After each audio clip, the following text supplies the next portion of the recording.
الحمدللہ رب العالمین والصلاة والسلام علی سید المرسلین وعلی آلہ واصحابہ اجمعین رب اشرح لی صدری ویسر لی امری واحلل عقدۃ من لسانی یفقہوا قولی۔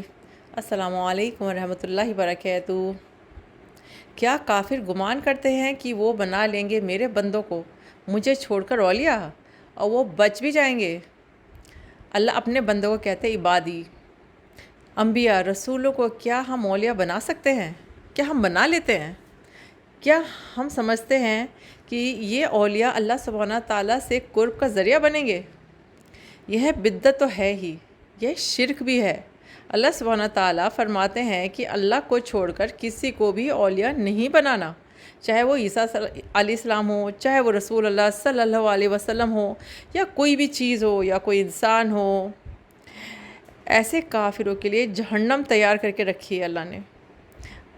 اللہ کی مخلوق کو اولیاء نہیں بنا سکتے، صرف اللہ کی عبادت کرنی ہے، صرف اللہ پر ہی بھروسہ کرنا ہے اور اللہ پر ہی توکل کرنا ہے۔ اللہ کہتے اس آیت میں کہ ہم نے کافروں کی دعوت کے لیے دوزخ تیار کر لی ہے۔ دھیان دے ورڈ دعوت پہ، یہ اللہ کا سرکازم ہے، اللہ مذاق اڑا رہے ہیں۔ جو ورڈ اس پہ یوز ہوا ہے وہ ہے نزول۔ نزول کا مطلب میں آپ کو ایک مثال سے سمجھاتی ہوں۔ جب آپ کسی کے گھر جاتے ہیں تو آپ کو جاتے ہی چائے ملتی ہے، پانی شانی ملتا ہے، بسکٹ وسکٹ ملتا ہے، لیکن مین کھانا ڈنر وہ سب آنے والا ہے، ٹھیک ہے، ہونے والا ہوتا ہے۔ اس کو کہتے ہیں انیشیل ہاسپٹیلٹی۔ کبھی آپ ہوٹل جاؤ گے تو آپ کو ایک ویلکم ڈرنک ملے گی، وہ اصلی نہیں ہوتا، پر اس سے ہمیں پتہ چل جاتا ہے کہ آگے کیا آنے والا ہے۔ اللہ سبحانہ تعالیٰ کا سرکازم بھی یہی ہے کہ جہنم میں تمہارا سواگت کیا جائے گا۔ جو چیزیں ہمیں جہنم کے بارے میں پتہ ہیں وہ صرف نزل ہے، وہ صرف ویلکم ڈرنک ہے۔ اصلی جو ہونے والا ہے وہ تو ہم اس کا تصور بھی نہیں کر سکتے۔ اللہ سبحانہ تعالیٰ کہتا ہے کہ سن لیں کہ اعمال کے اعتبار سے سب سے بڑے خسارے میں رہنے والا کون ہے؟ سوچے ذرا، کون؟ وہ لوگ جن کی کوششیں دنیا میں گم ہو کر رہ گئیں اور وہ سمجھتے رہے کہ وہ بڑے نیک ہیں، وہ فرما بردار ہیں، بہت محنت کرنے والے ہیں، دیندار ہیں۔ ایک قسم کے ایسے بھی لوگ ہیں جو شرک کرتے ہیں، کفر کرتے ہیں، ربانیت اختیار کرنے والے لوگ بھی ہیں جو آبادیوں سے دور چلے جاتے ہیں، نہ اچھا کھاتے ہیں، نہ پیتے ہیں، نہ شادیاں کرتے ہیں، نہ اچھا پہنتے ہیں، صرف اللہ اللہ کرتے رہتے ہیں، پہاڑوں پہ جا کے بس جاتے ہیں، اپنے آپ کو اللہ سبحانہ تعالیٰ کی ہر نعمت سے محروم رکھتے ہیں، کوئی لذت ان کی زندگی میں نہیں۔ حضرت عمر رضی اللہ عنہ تعالیٰ نے جب ان کو دیکھا تو وہ رو پڑے، کیونکہ وہ سمجھتے تھے کہ ان کی اتنی محنت ضائع ہو جائے گی۔ 24 گھنٹے وہ اپنے آپ کو ہر خوشی سے محروم رکھتے ہیں، اتنی زیادہ عبادت کرتے ہیں، نہ انہوں نے دنیا دیکھی اور آخرت میں بھی ان کو کوئی حصہ نہیں ملے گا۔ اور یہ سب کس کی وجہ سے؟ اپنی خود کی لا علمی کی وجہ سے۔ یہ لا علمی کا ہی تو نتیجہ ہے۔ اس کو پڑھ تو لو، پتہ تو کر لو کہ اللہ چاہتے کیا ہیں۔ اس کو بھی میں آپ کو ایک مثال سے سمجھاتی ہوں۔ آپ نے ایگزام کی تیاری کی، دن رات پڑھتے رہے، پوری کتابیں چاٹ لی، 100% ٹاپ کرنے کی محنت، ایگزام ہال میں پہنچے پورے کانفیڈنس کے ساتھ، کویشچن پیپر ملا تو ایک بھی کویشچن آپ کے پڑھا ہوا نہیں نکلا، سب آؤٹ آف سلیبس نکلا۔ فیل تو ہو ہی جائیں گے نا۔ سلیبس تو چیک کر لیتے پہلے، پھر اس کے حساب سے محنت کرتے۔ اب آپ کے پڑھنے کا مطلب تھوڑی ہے کہ وہی سبجیکٹ آنے والا ہے یا وہ سلیبس آنے والا ہے۔ آپ کو پہلے جا کے چیک تو کرنا پڑے گا نا سلیبس کیا ہے، سبجیکٹ کون سا ہے۔ مندروں میں، مسجدوں میں، چرچوں میں صدقہ کر کے، جھاڑو لگا کے اور بہت سارے کام کر کے آپ سمجھتے ہیں کہ آپ پاس ہو جائیں گے؟ اس کو میں ایکویشن سے سمجھاتی ہوں۔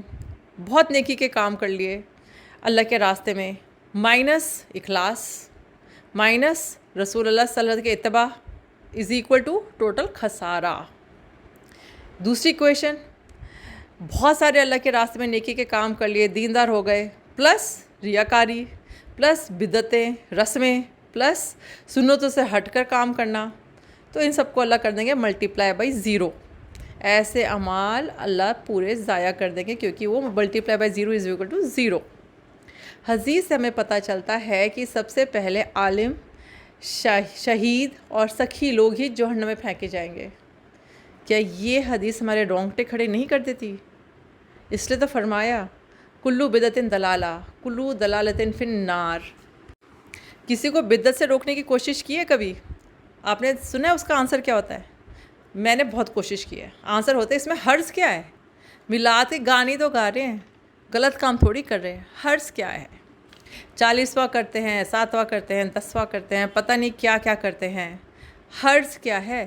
کچھ غلط تو نہیں کر رہے. اللہ کے نام کی نیاز کرتے ہیں، باقی لوگ بھی اس میں شامل ہو کر بدعتوں کو فروغ دیتے ہیں. کہیں گے اللہ کا نام ہی تو لے رہے ہیں، پر اللہ کا نام لینے کا طریقہ تو سیکھ لیں قرآن اور سنت سے. اللہ اکبر. کافر، مشرک اور مسلمان سب ایک پلیٹ فارم پر ہیں اگر اخلاص نہیں ہے تو. کیونکہ کوئی بھی عمل کرنے سے پہلے علم نہیں لیا اور حکمت اور غور و فکر سے جان بوجھ کر اپنے آپ کو محروم رکھا، نہیں سیکھا، تو پھر ذمہ داری آپ کی ہے. وہ لوگ جو اپنے نفس کے غلام ہوں یا دنیا کے غلام ہو جائیں، آخرت سے غافل ہو جائیں اور خود کو سابقون سمجھتے رہیں، جن کی بھاگ دوڑ دنیا میں ہی گم ہو کر رہ گئی. محنت تو وہ ہر کوئی کر رہا ہے اس دنیا میں. دن ہوتے ہی ہر انسان خود کے ریسورسز بیچنا شروع کر دیتا ہے. کوئی اپنا وقت بیچ رہا ہے، کوئی صلاحیت بیچ رہا ہے، کوئی انرجی بیچ رہا ہے، کوئی ذہانت بیچ رہا ہے. شام تک بیچ کر کچھ کما کر لاتا ہے، آخرت سے لیکن غافل ہے. پہلے تو بھائی طے کر لو کہ طالب دنیا ہو یا طالب آخرت ہو. اب کوئی کہے گا بھائی دنیا بھی تو چاہیے، تو طالب آخرت بھی دنیا میں رہنے کھانے پینے کا بندوبست تو کریں گے ہی. اللہ سبحانہ تعالیٰ انہیں کہتے ہیں کہ میں تمہیں وہاں سے دوں گا جہاں سے تمہیں گمان بھی نہیں ہوگا. اچھا، اس ساری آیتوں کا دجال سے کیا لینا دینا؟ سورہ کہف سے کیا لینا دینا؟ ہم اس کو کوشش کرتے ہیں سمجھنے کی. اگر ہم پیسے والے ہیں، پیسے نہیں ہیں ہمارے پاس، ریسورسز نہیں ہیں، ایمان ہمارا خطرے میں ہے اور ہمارے پر بہت حکمران ہیں جو ظالم ہیں، تو ہجرت کر جاؤ دجال جیسے حکمران سے بچنے کے لیے. پہاڑوں پہ چلے جاؤ. اور اگر ہمارے پاس بہت پیسے ہیں، ہم ریسورسز ہیں، الحمدللہ کافی ہے، تو ہم ذوالقرنین کی طرح مومنوں کی مدد کریں، اللہ سبحانہ تعالیٰ کا دین روشن کریں، علم قرآن اور اس کے احکام قائم. اللہ سبحانہ تعالیٰ نے ذوالقرنین کو ساری پاور دی تھی، دنیا کی، آسمانوں کی. اس نے اتنے بڑے بڑے امر پورے کیے، یاجوج ماجوج کی ان پینیٹریبل دیوار بنائی، اور جیسی اس نے وہ بنا لی تو ایک دم اس نے سارا کریڈٹ اللہ سبحانہ تعالیٰ کو دے دیا کہ اللہ نے مجھ کو وہ سکھایا ہے، اس سے کوئی شو آف نہیں کیا. یہی تو ہمیں سیکھنا ہے. السلام علیکم ورحمۃ اللہ وبرکاتہ. سبحانک اللہم و بحمدک، اشہد ان لا الہ الا انت، استغفرک و اتوب الیک.